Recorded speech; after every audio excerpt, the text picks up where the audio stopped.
मध्य प्रदेश में उपचुनाव से पहले एक बार फिर सियासी दौरे की तैयारी है। खंडवा लोकसभा सीट और 3 विधानसभा में उपचुनाव होना है। कांग्रेस से भावी प्रत्याशी अरुण यादव इन दिनों कोविड महामारी के शिकार हुए लोगों को श्रद्धांजलि सभा के साथ भजन कराकर जनता से रूबरू हो रहे हैं। और पूर्व मुख्यमंत्री कमलनाथ अब सरकार को घेरने के लिए प्रदेश के दौरे पर निकलने की तैयारी में है। यानी उपचुनाव और 2023 पर नजर। नाथ को लगता है कि जनता कांग्रेस का साथ देगी।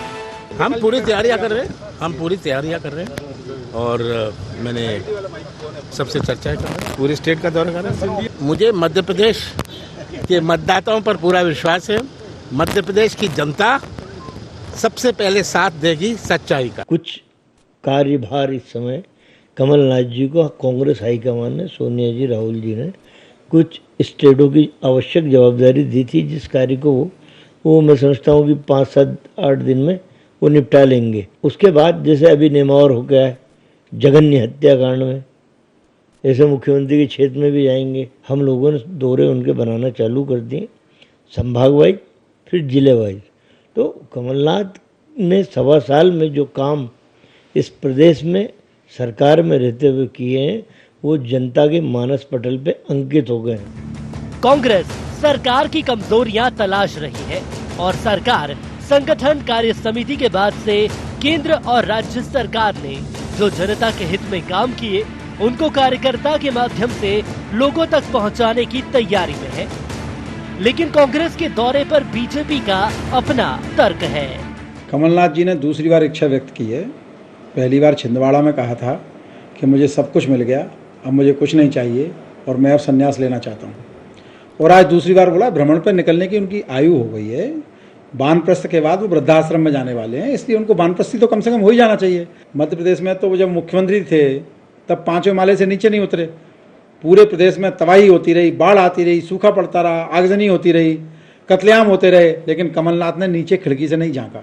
इसलिए पाखंड करने के बजाय अपना अंतिम समय सुधारें और भ्रमण पर निकलें। केदारनाथ, बद्रीनाथ, रामेश्वरम निकलना चाहिए। उनको शुभकामनाएं। कोविड महामारी की तीसरी लहर आने की तैयारी में है। महंगाई से जनता हलाकान है। सरकार जनता के हर परेशानी में साथ होने का भरोसा दिला रही है और विपक्ष इसी में अपना भविष्य तलाश रहा है। लेकिन अब कौन समझाए, ये पब्लिक है, सब जानती है। Bureau report, IND 24।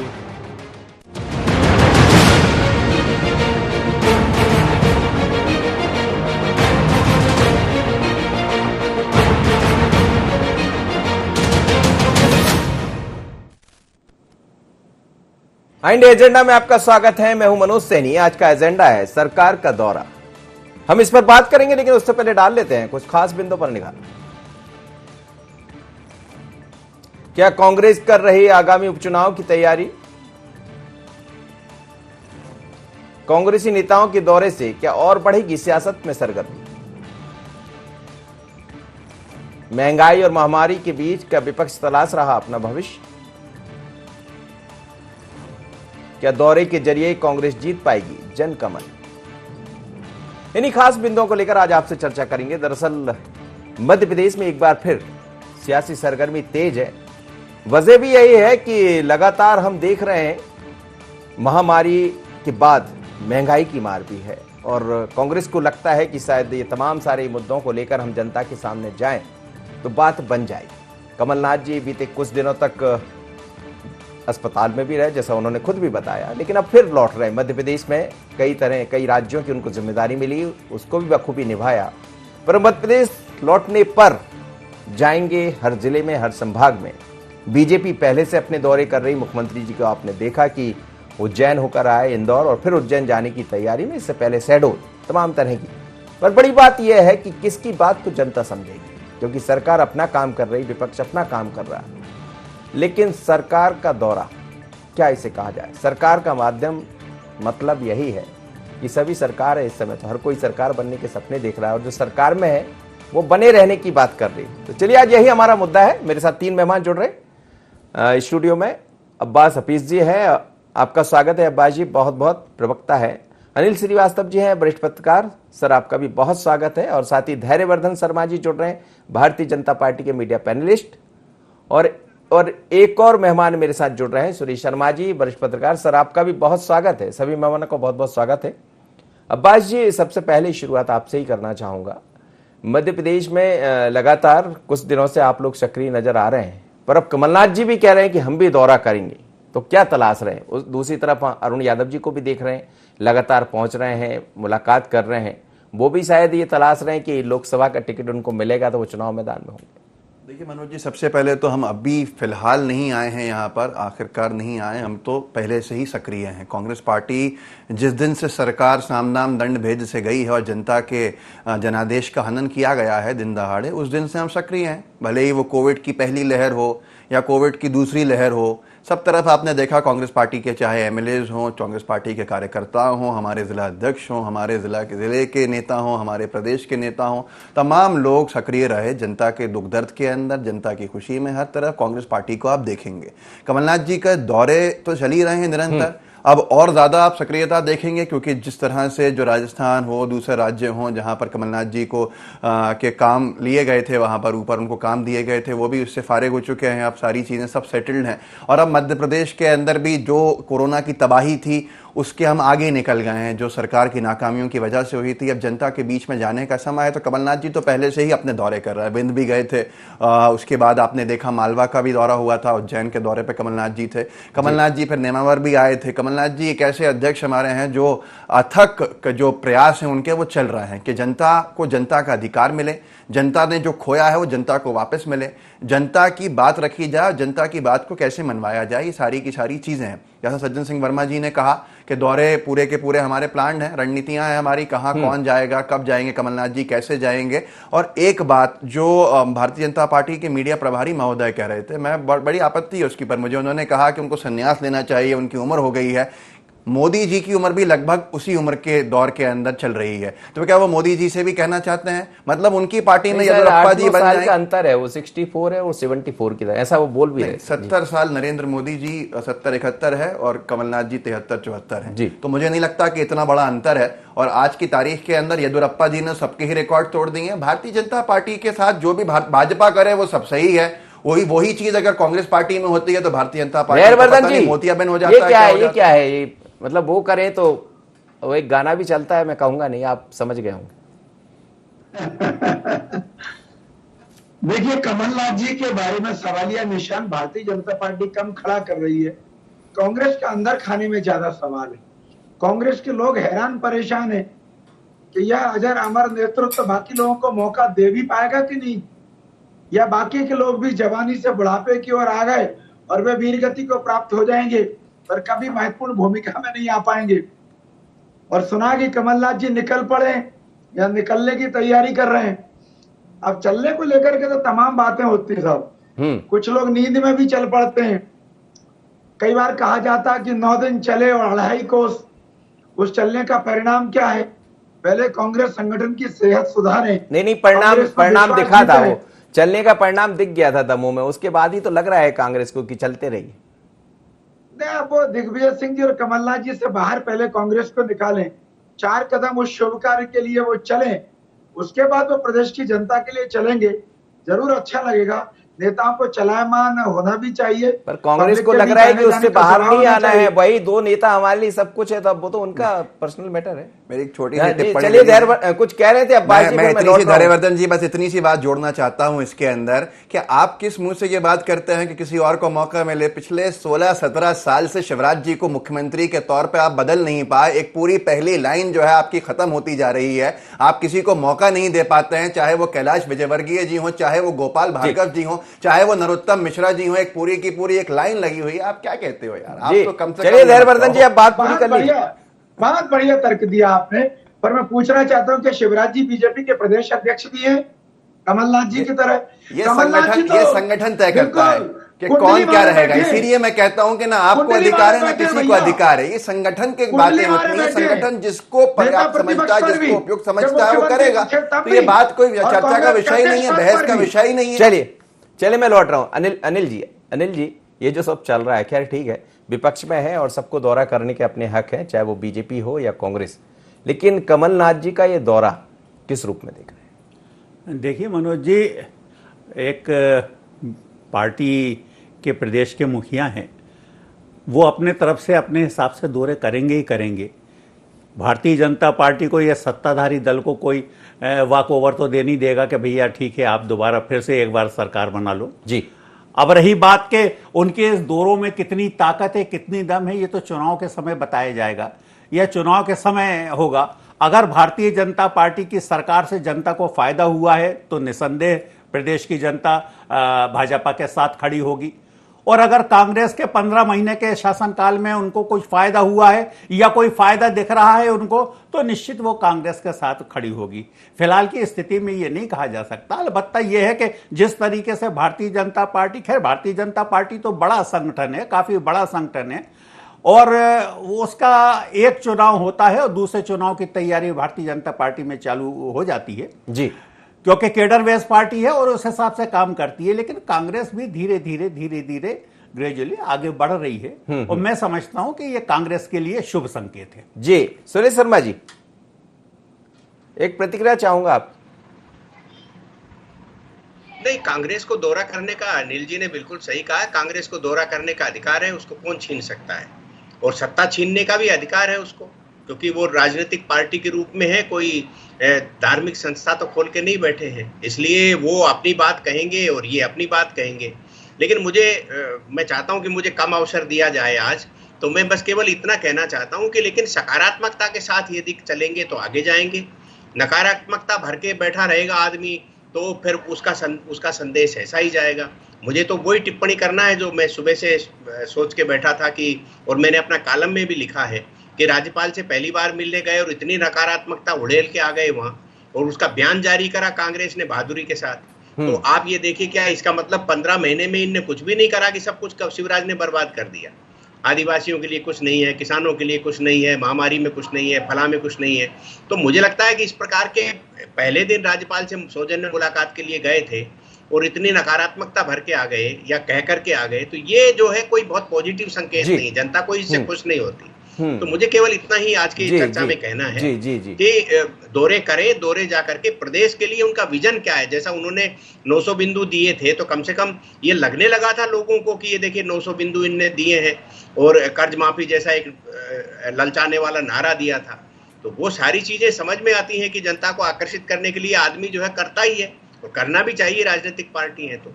लेकिन नकारात्मकता के साथ जाने का बहुत लाभ नहीं मिलता। चलिए अब्बास जी, नकारात्मक भाव के साथ जाने से ज्यादा लाभ नहीं मिलता, ऐसा सुरेश शर्मा जी कह रहे हैं। सुरेश शर्मा जी वरिष्ठ पत्रकार हैं और उनको पूरा अधिकार है टिप्पणी करने का, और बहुत लंबे एक समय से वो देखते भी आ रहे हैं राजनीति। असहमति अलग बात है हमारी, हो सकती है उनसे, जैसे उनकी नज़र के अंदर कोई चीज़ गलत है, हमारी नज़र के अंदर जनता का हित जो है सबसे ऊपर है।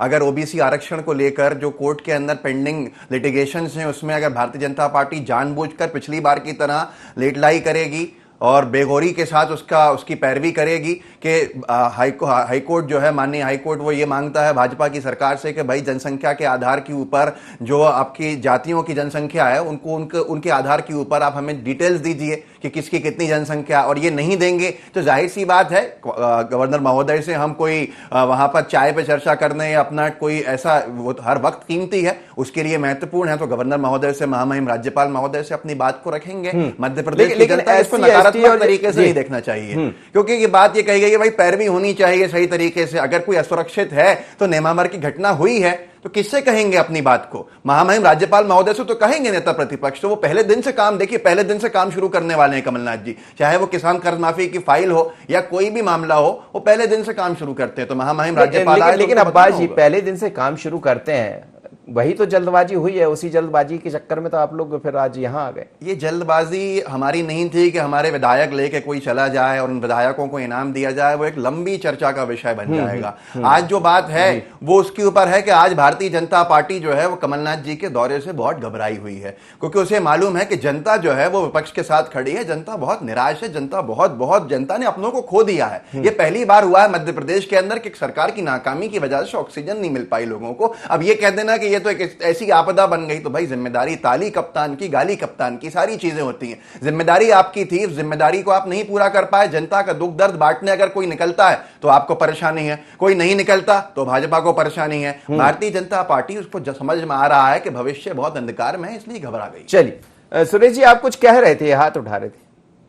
हाँ, मैं केवल एक लाइन कहना चाहता हूँ कि ओबीसी आरक्षण का मामला ऐसा है जो 50% से ज्यादा जाता है, पहली बात। दूसरी बात यह है कि 50 वर्ष से अधिकतम सत्ता में रहने के बाद भी कांग्रेस जो है वो ओबीसी के लिए संवैधानिक व्यवस्था नहीं कर पाई थी, जो भाजपा की सरकार ने की है। मैं भाजपा का पक्ष नहीं ले रहा हूँ, इसलिए आप इसे राजनीति का मुद्दा बनाएंगे तो आपके लिए भी बहुत लाभ हानि का विषय है। अब्बास भाई ऐसा सहज मत मानिए। चलिए जी जी जी, धैर्यवर्धन जी जवाब दे दीजिए।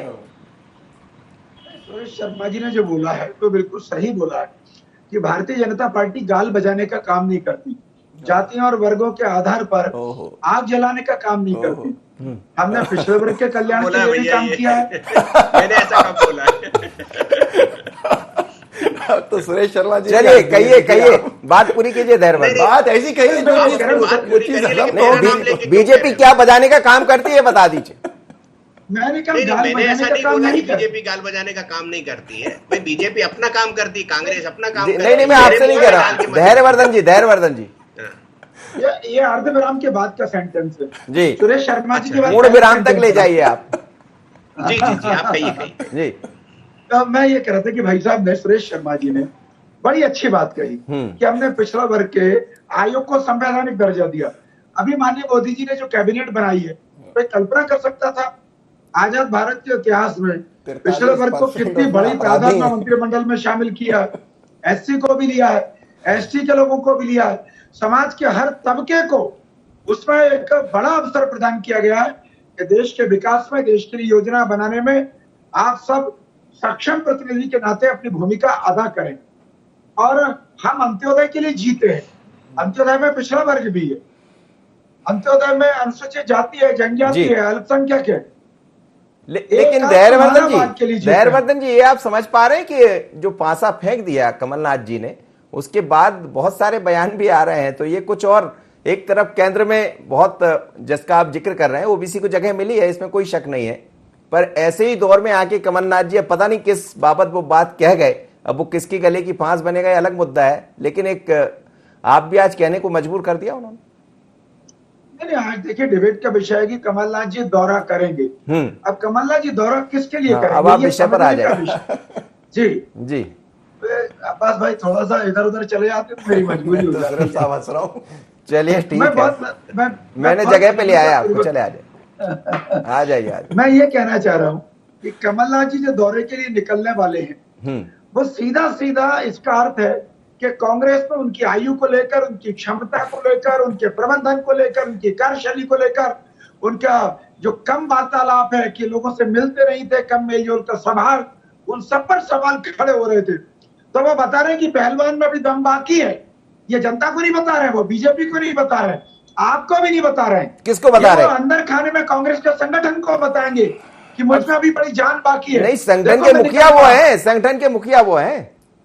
यह सवाल तो खड़े हो रहे हैं ना मुखिया पर। हमारे किसी नेता ने सवाल नहीं खड़े किए। हमारा हर नेता लामबंद है कमलनाथ जी की अध्यक्षता के अंदर काम करने के लिए। आपने ये बयान सुने, सबके सुने, सज्जन वर्मा जी के सुने, आपने जीतू पटवारी जी के सुने, आपने अरुण यादव जी के सुने, यहाँ तक कि आपने दिग्विजय सिंह जी के बयान सुने। लेकिन फिर भी आपको पता नहीं कौन सा अंतर्यामी आपका यंत्र है कि आप पता नहीं कहां के लाते हैं। और आपको ये मानना पड़ेगा कि आप इस वक्त आपके परेशानियां हैं। अब आखिरी बात कहूंगा बस मैं मनोज जी, फिर आप सबको मौका दे दीजिएगा। ये कहते हैं जातियों के आधार पर हम राजनीति नहीं करते। अरे आपकी सूची कार्य समिति की आई फजीयत का शिकार हो गए थे आप। जातियों के साथ आपने उस कार्य समिति की सूची को गलती से निकाल दिया, वो भी गलत शरत लिख के, तो उसके कितना आपको नुकसान पहुंचेगा ये बस बताएगा। जी हाँ, धैर्यवर्धन जी क्या बोल रहे हैं, जल्दी से बोलिए, 30 सेकंड।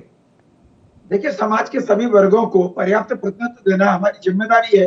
और दिग्विजय सिंह जी अपने बेटे जयवर्धन के लिए फिर विषय से कहां चलेगा, पासे बिछाते हैं। अब ये विषय पर रहने वाले कहां? लेकिन सुनिए, वो महंगाई जैसे मुद्दों को लेकर दौरे करने जा रहे हैं, इसका जिक्र नहीं हो रहा है, उसका जवाब नहीं है। आप दे दीजिए जवाब।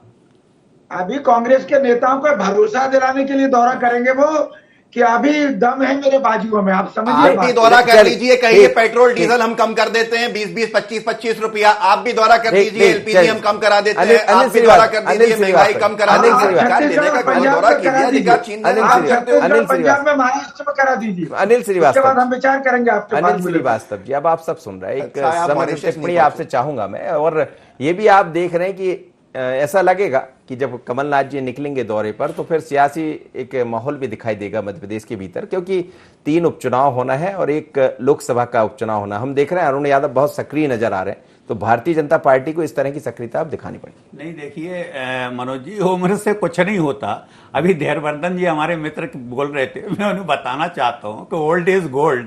आप अमेरिका के राष्ट्रपति जो बाइडेन को देख लीजिए, कहाँ है उम्र। आप अनिल जी को देख लीजिए। आप ज्यादा गहरे से मत बताओ, वरना कांग्रेस के एक और नेता पे बात चली जाएगी। नहीं, आप अनिल सर को भी देख लीजिए। सर अपनी बात पूरी कीजिए। तो ये स्थिति है। नहीं, सवाल ये आता है, अरुण यादव सक्रिय हैं। मुझे ऐसा लगता है कि अरुण यादव जी को बतला दिया गया है कि आपको ही चुनाव लड़ना है, और इसीलिए वो पहले दिन से जाकर उन्होंने पिछले 3 दिनों में 47 उन लोगों के यहां गए हैं, मतलब जो जिनकी कोरोना से मौत हुई थी, उन परिवारों के पास गए हैं। ये बतलाता है अपने आप में, मतलब 3 दिन में 47 लोगों से कांटेक्ट करना, उन परिवारों से करना, अपने आप में बड़ी बात है। लगे हुए हैं, और मैं समझता हूं कि वहां पे बड़ा कड़ा मुकाबला होगा, क्योंकि मूलतः वो खंडवा सीट भारतीय जनता पार्टी की है। काफी लंबे समय तक अपने पूर्व प्रदेश अध्यक्ष आदरणीय चौहान साहब रहे हैं वहां पर, और काफी अच्छा हिसाब किताब है। और निश्चित ही एक बार अरुण यादव भी वहां से चुनाव जीत चुके हैं, एक बार हार चुके हैं, मतलब जानी परखी है। तो मुकाबला बड़ा टफ होगा, और इस टफ मुकाबले में कौन बाजी मारता है ये देखना बड़ा रोचक होगा मनोज जी। लेकिन कांग्रेस धीरे धीरे अपने फॉर्म पे आने का प्रयास कर रही है। सबसे बड़ी बात यह है कि इन दोनों राजनीति में जिस तरीके से एक मतलब निम्न स्तर के शब्दों के बाण चल रहे हैं, उन पे काबू होना चाहिए, चाहे वो भाजपा के नेताओं द्वारा दिया जाए या कांग्रेस के द्वारा। क्योंकि जिस तरीके की राजनीति आगे बढ़ रही है, वो मैं समझता हूं कि ना भाजपा के लिए ठीक है, ना कांग्रेस के लिए। तो नेताओं को अपनी वाणियों पर थोड़ा कंट्रोल रखना चाहिए और उसी हिसाब से अपने बयान देना चाहिए। जी सुरेश शर्मा जी, एक प्रतिक्रिया आपसे भी ले लूं मैं चलते चलते। ये जो दौरा हो रहा है, इसमें महंगाई जैसे मुद्दे भी होंगे, खैर ठीक है वो अपनी जगह, क्या ये मुद्दे कहीं प्रभावित करेंगे? नहीं, देखिए मैं इस बात से सहमत हूं कि जो ओबीसी का मुद्दा कमलनाथ जी ने उठाया है, वो 27 मंत्रियों को के सामने जो है ऐसी गुगली है कि वो उसको कितना खेल पाते हैं, ये समझने की चीज है। क्योंकि कमलनाथ जी जब भी कोई बात बोलते हैं, तो चूंकि अनुभव उनके पास इतना है कि उस अनुभव के हिसाब से वो टिप्पणी करते हैं। लेकिन राजनीति में इतने भर से काम नहीं चलता, क्योंकि ट्विटर और बयान से काम नहीं चलता। उसकी डिलीवरी कार्यकर्ता कितनी नीचे करता है और वो वोट में परिवर्तित होती है, ये महत्वपूर्ण बात होती है। इसलिए कमलनाथ जी के कह देने में दम है, नो डाउट, मैं मानता हूं इस बात को, लेकिन उसकी डिलीवरी कितनी नीचे होगी, कार्यकर्ता कितना जो है जनता के बीच में जाके उस बात को पहुंचा पाता है और जनता को प्रभावित करके वोट में बदल पाता है, ये वास्तविक पॉलिटिक्स होती है। यहाँ भाजपा आगे निकल जाती, कांग्रेस पीछे हट जाती है। दूसरी मैं एक बात, दूसरी एक लाइन की बात मैं और कहना चाहूंगा, और वो ये है कि ये बात सच है, अनिल जी ने बहुत अच्छी बात कही है कि हमारी यहाँ भाषा की मर्यादा टूट रही है। लेकिन जब बड़े बड़े लोगों के घर पे ऐसी स्थितियां बन गई हैं, राहुल गांधी जी इन्हें ही जब भाषा की गिरावट कर दी और भाजपा वालों ने भी भाजपा की बड़े लोगों ने गिरावट कर दी, तो ये जो है एक चलन चल गया है। अच्छा, आज टिप्पणी यही की जाती कि जितनी निम्न स्तरीय टिप्पणी करेगा वो ही बड़ा नेता होगा। तो ये बिल्कुल चिंता की बात है। खैर इन सब चीजों से तो सबको बचना चाहिए, आप बिल्कुल ठीक। अब्बास जी, लेकिन ये जो दौरे हैं, इसमें क्या बिंदु रहने वाले, क्या यही सब रहेगा, महंगाई जैसे मुद्दे, या कोविड को लेकर? अब कोविड तो तीसरी लहर की तरफ जा रहे हैं, सरकार अपनी तैयारियां कर रही है, किन बातों को लेकर आप जाए? मध्य प्रदेश की जनता बहुत परेशान है साहब। मध्य प्रदेश की जनता है नहीं, अगर भाजपा के विधायकों को भी आप अंदर से पूछेंगे तो वो कितने परेशान है, वो जानते हैं जनता का सामना नहीं कर पा रहा है। मैं इतनी सी बात कहूंगा कि जिस तरह की बयानबाजी भाजपा की सरकार के दौरों में हो रही है, वो हमारे में नहीं होने वाली है। हम जनता की बात कहने वाले हैं। सकलेचा साहब ने कितना अच्छा बयान दिया, आज खंडवा का मतदाता कितना खुश हो रहा होगा उनके बयान से कि साहब तकलीफ होगी तभी तो सुख का आनंद आएगा। ये सकलेचा जी मंत्री हैं। चलिए धैर्यवर्धन जी, जल्दी से 30 सेकंड में जवाब दे दीजिए, समय नहीं। ये भ्रम फैलाव पार्टी बन गई है कांग्रेस, नाना प्रकार के विषयों पर भ्रम फैलाना चाहती है, उसके लिए आप पूरी दम सकलेचा जी ने भ्रम फैलाया है आपको। चलिए, मुझे लग रहा है लेकिन अब जनता भ्रम में, वो कह रहा है महंगाई है, अच्छा है, आप लोगों को मजा आ रहा है, जब तो मजा आएगा जब इस महंगाई के बाद सस्ता होगा। जानती है आप षड्यंत्रकारी है जनता। नहीं तो क्या शैलजा जी से हमने बयान दिलवाया है? शैलजा जी के जमान के अंदर हमने अपने शब्द डाले थे, वो ये कहते हैं जनता के जख्मों में नमक छिड़कना नहीं है। समय इजाजत नहीं दे रहा। बहुत बहुत धन्यवाद आप सभी मेहमानों का, लेकिन बहुत बहुत धन्यवाद। पर अब जनता बहुत समझदार है, वो समझती है कि भ्रम में कौन रख रहा है, और सारे भ्रमों को तोड़ना भी जनता जानती है। कोई भी भ्रम में ना रहे, ना कांग्रेस भ्रम में रहे, ना बीजेपी भ्रम में रहे। बस इतना समझ ले कि अब वो पहले जैसा दौर नहीं है। आप दौरा करिए, खूब दौरा करिए, सरकार भी अपना दौरा करे, विपक्ष अपना दौरा करे, पर जनता के हित की बात भी करे, क्योंकि बाकी मुद्दे अब नहीं चलते। जनता ये चाहती है कि जिस मुद्दे पर आपको वोट किया है वो काम करिए, वही जनता आपसे उम्मीद करती। तो अब किसी भ्रम में कोई ना रहे। इतना ही मुझे दीजिए इजाजत, बने रहिए ND24।